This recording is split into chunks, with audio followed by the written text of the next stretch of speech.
He says, "Are you awake?" And he says, "Yes." Another time passes. And this time he says, "You know what? I'm not going to say anything." He gets up, he makes wudu, and he starts praying. He prays all the way till Fajr, and I'm watching him and nodding off. And he nudged me and he said, "It's time for Fajr." And he said, "I know, I've been awake the whole night." And he said he got so upset that his private worship was exposed.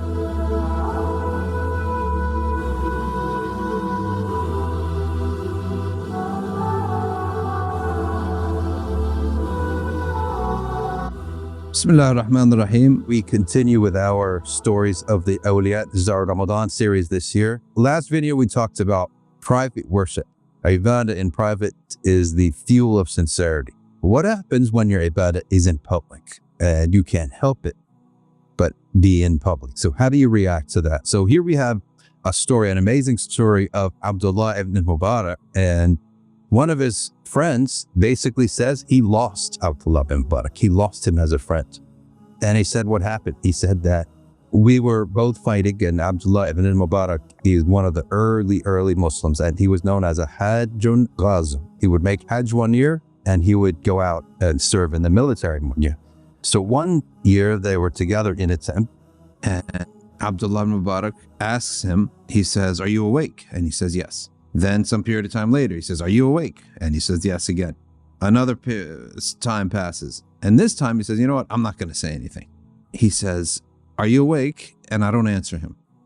I want to see what this is all about. So he gets up, he makes wudu, and he starts praying.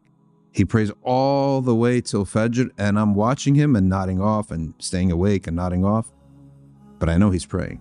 Then the adhan came for Fajr, and he nudged me and he said, "It's time for Fajr." And he said, "I know, I've been awake the whole night." And he said he got so upset that his private worship was exposed. Right? He got so upset, and he said from then on, anytime he would see me, he'd look away. He'd turn away. I lost him as a friend. Abdullah ibn Mubarak is going to get upset again in this story. He says, "خرجنا في غزو بلاد الروم." في غزو بلاد الروم. خرجنا في غزو بلاد الروم. So in one of the battles against one of the Roman armies. So we're meeting the enemy, and usually before the battle starts, they have a type of warm-up, like an undercard of the battle, which is essentially that they'll send one guy out and we'll send one guy out. And this is supposed to get everyone going. So they sent one of their Romans out. A Muslim came out and was defeated, killed. Another Muslim came out, same guy, killed. Third one, killed. So this time they said, a Muslim comes out with his face covered, and they fight, and then he defeats him, kills him. Then they get so excited by it. When he comes back, he says everyone wants to know who he is, but his face was covered. And then he says one of the people there pulls the cloth off his face, and lo and behold, it's their Shaykh, their teacher, Abdullah ibn Mubarak. And he turns to that man whose name Abu Umar, and he says, "You, Abu Umar, humiliate me like this?" And he says, "What humiliation? We're celebrating you." He said, "These deeds are trying to do them between me and Allah, right? I'm trying to do these deeds for myself. So even when the deed has to be in public, they're trying to cover themselves up." Okay. Imam Shafi'i famously said, "I wish that when I face my opponent that he's right and I'm wrong, so that I'll just submit to him and the truth will be known without me having to be the one who elevates it. And I wish that this knowledge of mine would spread, never being attributed to me." And in a sense, his dua is answered, because the Shafi'is rarely go back to a Shafi'i himself. They'll always go to one of the shuyukh after him. So another one, he says, Hasan al-Basri. He says, "Do you want to see the man of Allah?" He says, "In kana al-rajul jama'a al-Qur'an wa ma yash'uru bihi an-nas." A man memorized the whole Qur'an, nobody knew.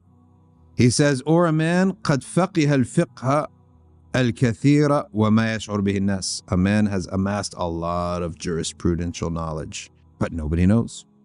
وإن كان الرجل لا يصلي الصلاة الطويلة في بيته وعنده الزوار. He prays long nawafil in his house while he has guests, and they don't feel it, and nobody knows.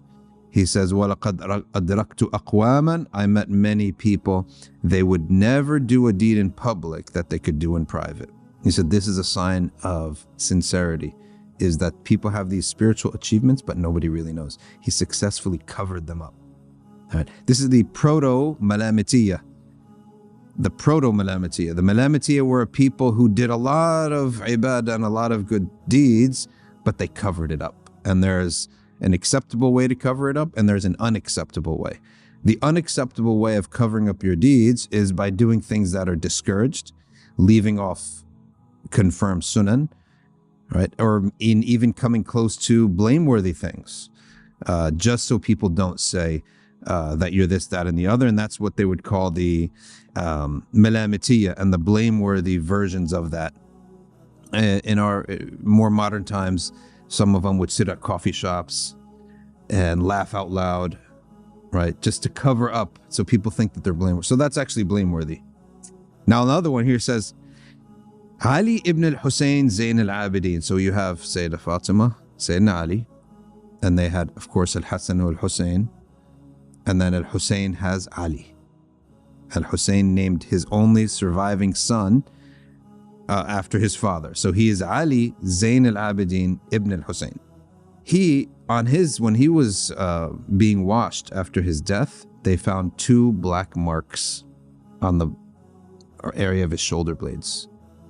And his servant was questioned by that, about that.